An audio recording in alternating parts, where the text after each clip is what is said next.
Catch Texas in Color every Wednesday morning at 11 a.m. And don't forget to subscribe to the channel. All right, good afternoon, everybody. I am Ronald Gordon with Texas in Color. And today we have a young lady that's running for office in Schertz, Texas. And somebody reached out to me and said, Ron, this would be a good interview for you. And can you make it happen? And we did. And boy, we made it happen real quick. But that's what it's all about. That's what we do here, to let everybody know who the candidate is, no matter what city they're in the state of Texas. We cover the whole state. But today we're covering something local in Schertz. So I'd like to introduce Tiffany. For those of you who may not heard of your name before, and this is the first time, tell us who you are and why are you running for Schertz City Council Place 6. Absolutely. Thank you so much for having me, Ron. This is such a pleasure. For all those who are listening, I'm Tiffany Gibson, and I am running for Schertz City Council Place 6. I've also had experience being on council before. I've had the honor to earn the support to be City Council Place 4, as well as Mayor Pro Tem of the beautiful city of Schertz. And ultimately, I'm running because at the end of the day, I'm the most experienced representative that's running at this moment. I'm also everybody's neighbor, proud veteran, a small business owner, and somebody who truly believes in the heart of our city. The biggest reason that I'm running as well is because I deeply care about the safety and growth and opportunities here in this wonderful city. I love how we're a growing city, but I want to make sure that I have the opportunity to continue to work aside leadership such as the city staff and small businesses in the community, and just strengthen what we have and continue to build forward for our future, because yesterday is the past and tomorrow's the future. So you served as Schertz City Council member and Mayor Pro Tem. Let me get it straight. What did you learn from that experience, and how does it prepare you to serve again? That's a good question. So, how those things prepared me was to be able to understand how to protect the values of our city, to also move forward with how we're going to safely develop our city. Being a city council member is not about a title at all. It's about being able to work and grow with neighboring cities, and also being able to make very, very tough decisions at the core. Like, what are we going to do? How are we going to manage the past, purpose, and ultimately the people of this city? And so for me, my experience there was learning how to move forward with the values I already have, such as service and community and people. And so also to lean into the Mayor Pro Tem, I had the pleasure of being sworn in as Mayor Pro Tem as well. And what that is it creates an opportunity or a responsibility for me to step in as mayor. And in a multitude of ways, if the mayor is unavailable, or if something comes up, but also to be able to not have a single point of failure in a city if something is going on. Okay, you often say that experience matter. Why is experience especially important in this race? So I believe experience is important in any race, but particularly in this race, because right now we have so many things that are potentially in disagreement or against us in our community.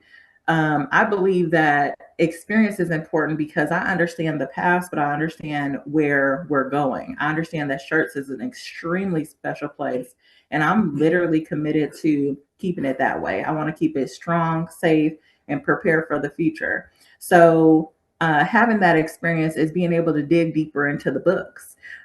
Those who have not had that experience don't understand how a meeting works, or what happens in a closed session where the public is not available to see those decisions that are being made. And so that responsibility is huge. It's not just one question or two questions. These are things that can develop and grow and provide what our city can be and what our city won't be. Okay. So, as a Army veteran trained at Fort Sam Houston and a small business owner, how have those experiences shaped your leadership style?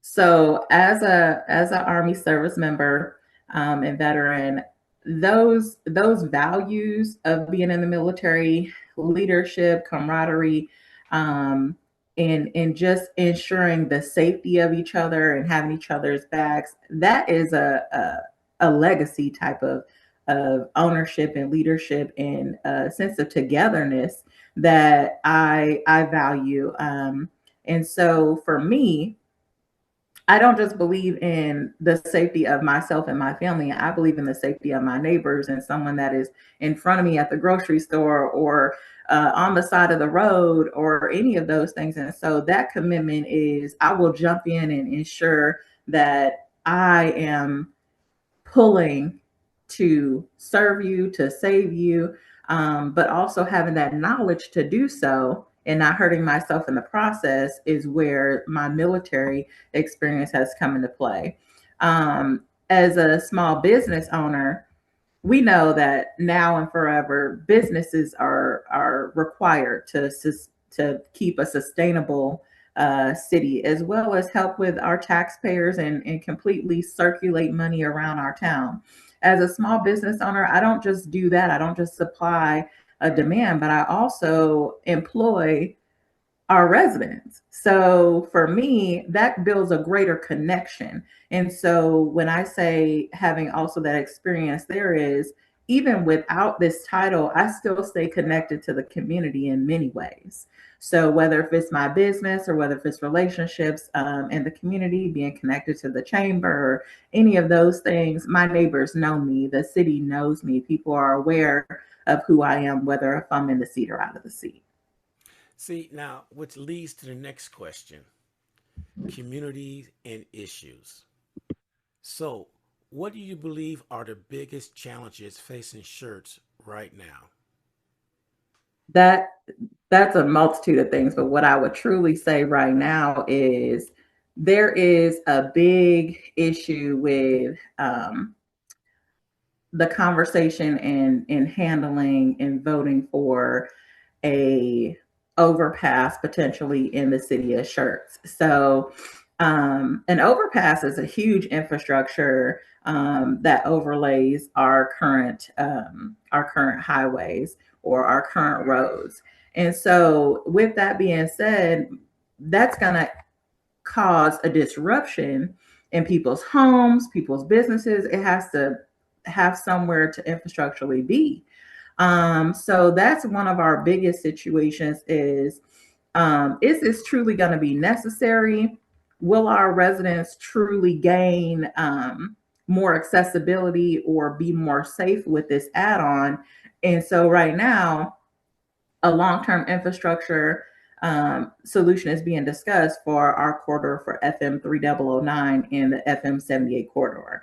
That's something that I actually don't agree with, and the reason why is because I believe that we still need to make a change to our current road situation. So I believe that there's an impact that we can utilize in our Schertz Unified Development Code or our Schertz Comprehensive Land Use Plan, which are different policies that are out there specifically for these areas. And so for me, since Schertz is quickly growing, I think that we need to look at potentially some more traffic lights or, another plan to smoothly strengthen that area. Um, another issue that's existing in the city of Schertz is um, protecting our growth of our city. That could be tricky sometimes because we don't want to end up being a city that is going downhill aka fading into the wind, where you can see, the the dry, crisp trees rolling across, and people feel like, oh, this is a dying town. But we also want to stay relevant so that people actually want to travel here, or people want to live here, or people want to do business here. And so those areas, as far as supporting the growth here, is a big topic of discussion because we've been growing. We've just opened up Schertz Station on I-35, and that was actually one of the developments that I had the pleasure of voting on while I was in office last time. And I think at the end of the day, that's huge for all of us. It provides compatible development and something that we really need to grow, but also supports our existing neighborhoods. And those tax dollars roll into a lot of different various areas, such as paying for roads, utilities, public safety. So I think that those are the key areas that we're focusing on. Well, I love it. You tapped in on my next three questions without even asking. You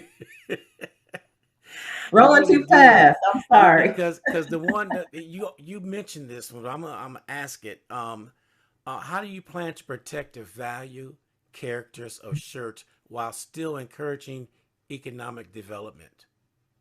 Absolutely.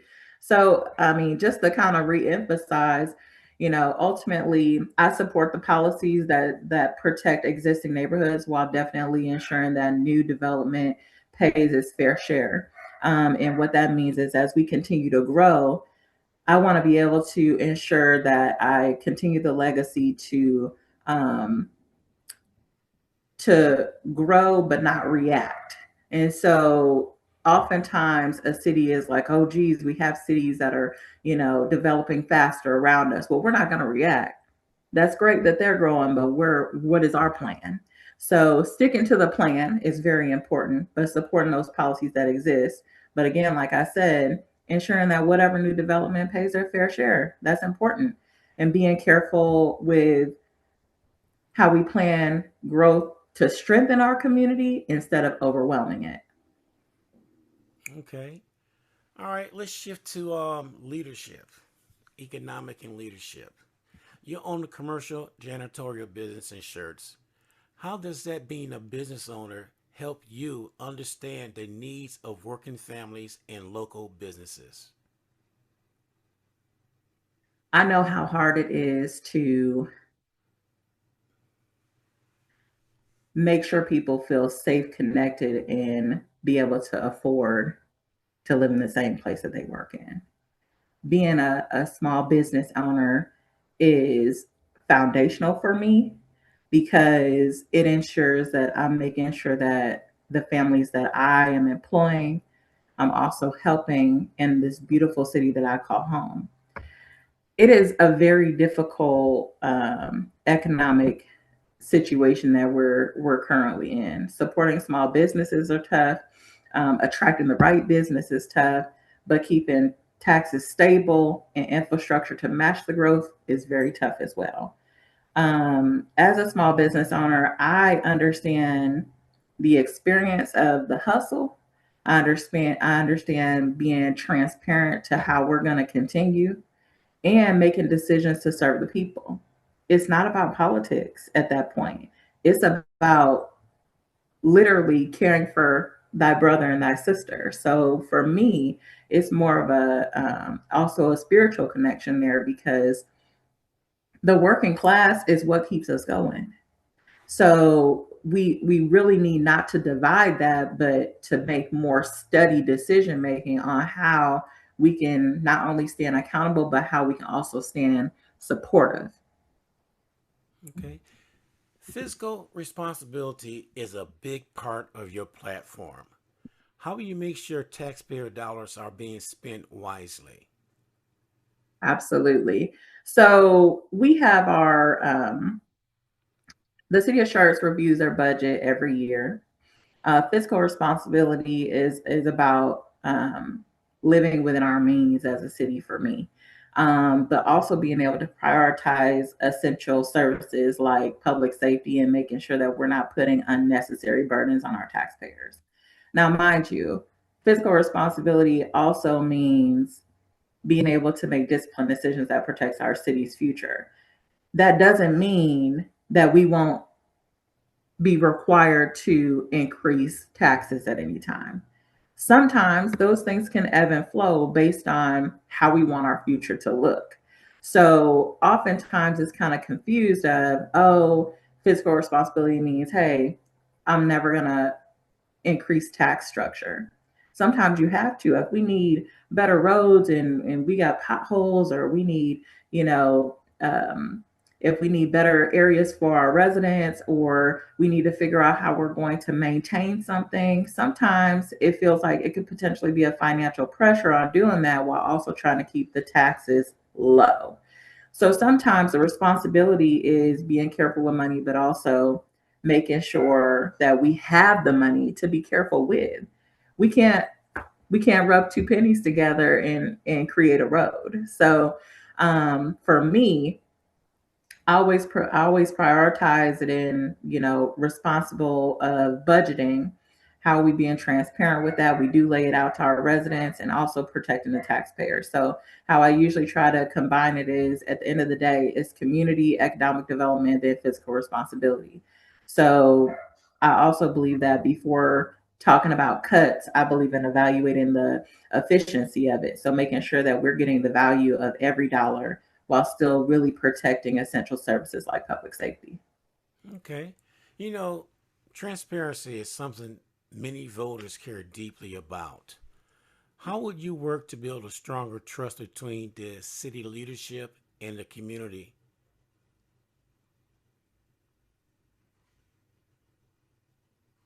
The first thing I would do is educate our residents.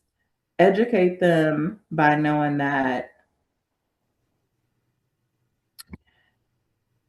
the people in Schertz always know what decisions are being made and why they're being made and how it's going to affect them.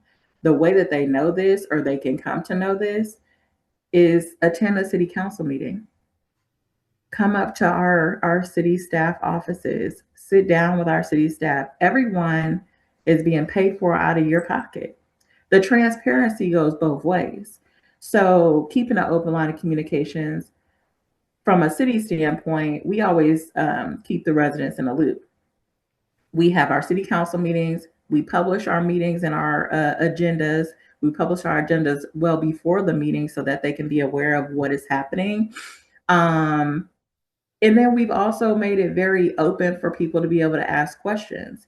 Actually, and interesting that there's a city council meeting tonight at 6 o'clock. For people to be able to come in and speak, everybody has the right to hear a resident. All you do is you come in, you state your address and your name, and you state your case. Your ability to be heard is solely upon you as a resident. Now, for us, once we hear that, then we clearly move forward with whatever the request was or whatever is needed. And so with city leadership, we're always on the ball. We answer every question and make sure that everyone feels like they're welcome, and they're not, there's no silly question. Every question is meaningful because you pay to live here. So as far as transparency goes, it honestly is a two-way street. So sometimes I think that there's always room for improvement for communication, but my goal is to build trust by making sure residents feel informed, included, and heard. Okay. So we're going to tap on something right now. You have spoken about overcoming a medical challenge and coming back fully healed. How did that experience strengthen your commitment to do public service? That is, it's been definitely a deeper push. Um, having having the pleasure to serve, and then having my health become an obstacle was very difficult. Um, Not just for me, but for my family. And the very first thing that I would hope people would understand is, when you're a leader, you have to make very difficult decisions. And the biggest decision that I had to make was choosing my health, because I can't lead or provide strength for the city and I have not strengthened myself first. So stepping away due to a medical condition has was a true season of strengthening me to resolve, um, and deepen my commitment not only to myself by saying, "Hey, this is an obstacle I've overcome," but then also leading me to say, "Look, not every decision as a leader is easy. Not every decision is going to make everybody happy. Not every decision is going to make sense to some people." But in that moment, I had to not only trust the process, but also listen to God and say, "Look, I know that if I am not at my best, then I cannot do this job to my best ability." And I respect the city and these residents so much that I would never want it to seem as if I didn't make a decision with a clear mind. Okay. So um, that journey actually empowered me to be better, stronger, and also relate to people who have potentially been through some of the same things. You never know when something is going to occur. You never know when your life is going to change. You never know when your body says, "Hey, you have to take a knee." And so in that moment, I ultimately feel like I came back stronger, more aware, and I feel very much so driven because all of those things have allowed me to truly lean in and also focus on how can I come back and do this even better this time. And I'm so grateful that I'm alive and well to do it again because I'm here. I'm here, Amen. Ron. I see. And you tapped on my next question without even asking too, because I was going to ask you how did that season change your life about your leadership and community. You already answered that, and so I'm just astonished that with the way you talking and everybody, I'm gonna let everybody know she did not see the questions. I'm gonna let you know that right now. You hit me unexpectedly with every single one.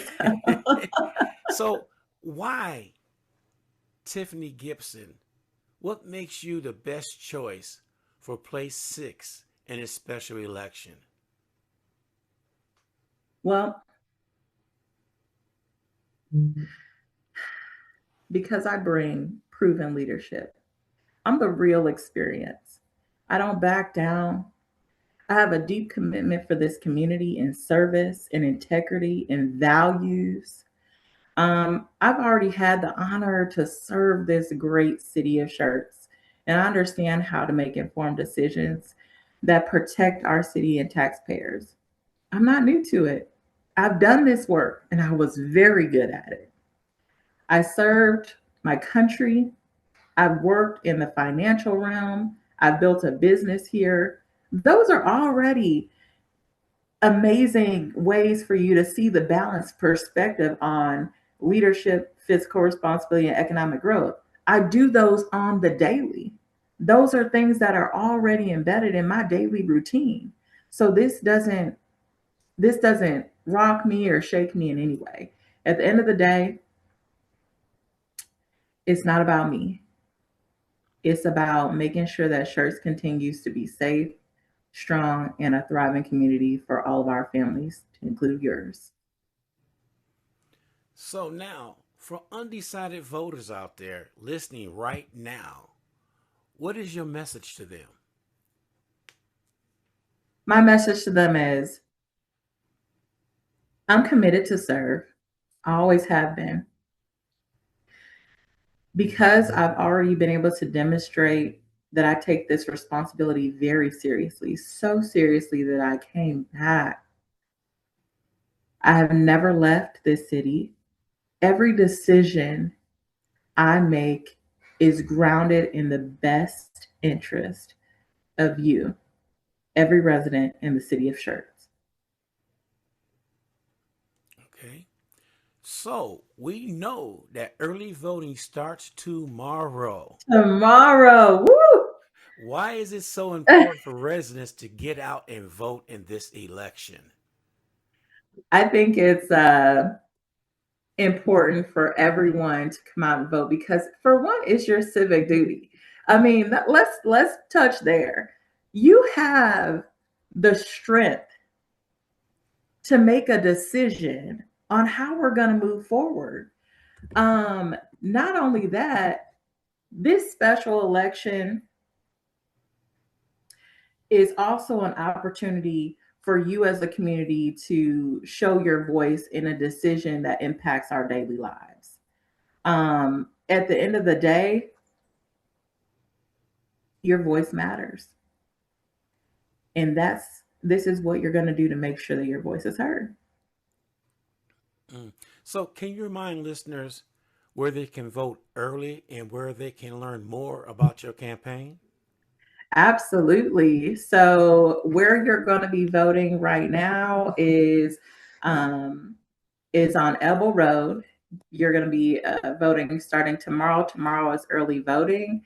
It goes from tomorrow, March 18th, until Tuesday, March 31st. The polling location is the election office, Schertz Annex, at 1101 Elbow Road, Schertz, Texas 78154. Also, we will have the election office open in Seguin at 3251 North Highway 123, Seguin, Texas 78155. Voting polls are open from 07 a.m. to 7 p.m. And ultimately, the election day is April 4th, and it is on a Saturday. So, for those of you folks who work on Monday through Friday and have the pleasure of being off on the weekends, do not miss your opportunity to come out and vote on April 4th on election day as well. And if you want to find out more about me, please go ahead and get on over to my website at tiffanygibson.com. You can also find me on all social media, Facebook, Instagram as well. And those links are also provided on the website. And if you see me around town, say hello. You're right about that. Okay, a couple more questions. What is your vision for the future of Schertz if you're elected? So my vision is not only one of my own, but if I solely um, had a vision of my own, because again, this is an at-large position. I don't take full responsibility for every decision that is made. But my vision for Schertz is a community that continues to be safe. I've raised my child here. My child has graduated here. For this city to be financially strong and prepare for smart growth. I really just want to ensure that we're supporting our first responders because they are here to serve and protect. Being able to just continue to be responsible with our tax dollars and planning growth in a way that protects our infrastructure and quality of life. I live off a major corridor off of I-10. There are 3 different counties for the city of Schertz: Guadalupe, Comal, and Bexar County. And at the end of the day, my goal is just to make sure that Schertz remains a place where families like mine feel secure and businesses can continue to succeed. Okay, now I'm going to leave this up to you. I want you to tell the people of Schertz why they should vote for you for a city council on April 4th. Residents, friends, neighbors, you should vote for me, Tiffany Gibson, because I bring proven experience, steady leadership, and deep commitment to this community. I've already served once as city council member and mayor pro tem, so I understand how to make decisions that protect our taxpayers and keep our city moving forward. Ultimately, my focus is on public safety, smart growth, and fiscal responsibility, and making sure that every resident feels heard. And I'm ready to lead on day one. All right. Thank you, Tiffany Gibson, for joining us on Texas in Color. Remember, everybody, early voting begins March 18th. Election Day is April 4th. And we encourage everyone in Schertz to get out, get informed, and make your voice heard at the polls. Thank you again, Tiffany Gibson, and we'll talk to you Thank you, later. Ron. All Bye right. bye. Bye. Thank you for watching Texas in Color. Please tune in every Wednesday at 11 a.m. And please don't forget to subscribe to the channel and hit that notification button so you'll be notified each and every time we go on live.